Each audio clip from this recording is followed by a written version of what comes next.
National Park, a brave man on a search for lion footprints came across something truly shocking.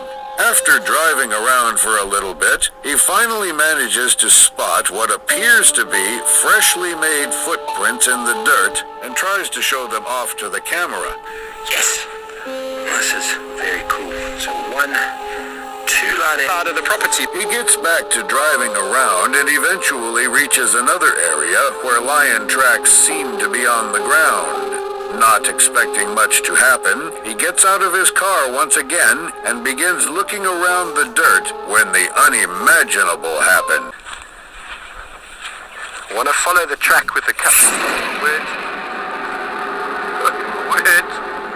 Okay, so everybody, we've just bumped into a pride of lion. Fearing for his safety, he quickly starts up his car and begins driving away completely.